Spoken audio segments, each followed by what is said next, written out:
It returned at 3:12 a.m. Not as an aircraft dot, not even as a signal, but as a memory that did not belong to this world, pressed into reality like a wet footprint appearing on dry ground. Air traffic controller Jonah Reyes first noticed the anomaly when the abandoned radar console at the back of the tower hummed awake. The machine should have been dead. It had no power, no cables, not even a fuse. Yet its screen glowed like an awakening eye. Flicker. Then a line of green text materialized. Flight A187, inbound data, 3:16. Jonah's breath hitched. A 187 wasn't late.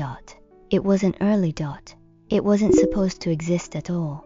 The flight had vanished 29 years ago, wallowed without debris, without signals, without passengers, except now it was coming home.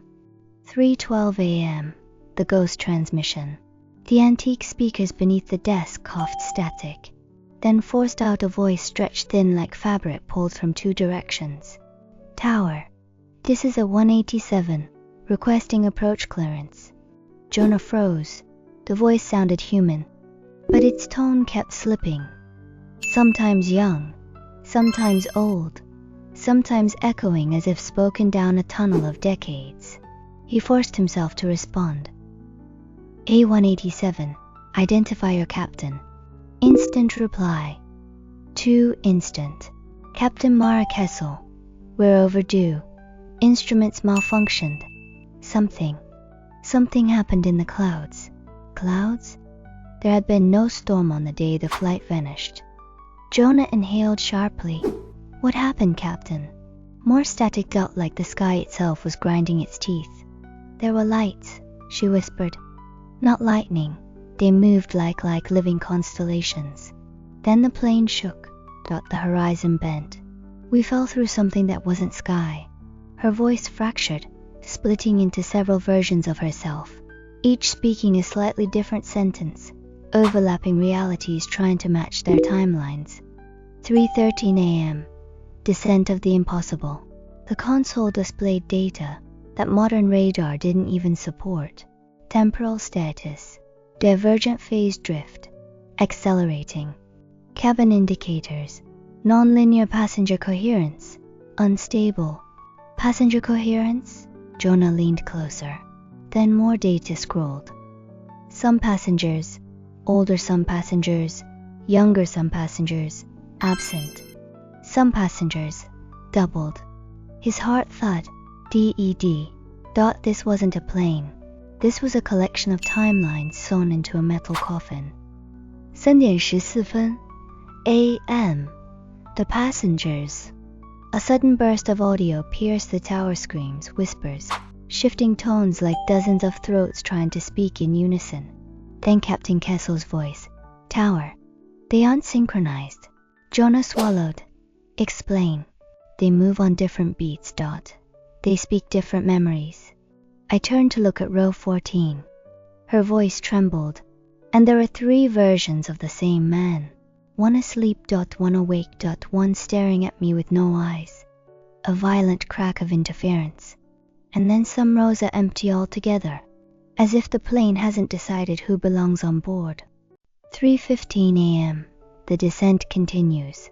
The console lit up. Altitude, 1,200 feet. Integrity collapse. Imminent. Spatial lock. Failing, then a chilling line.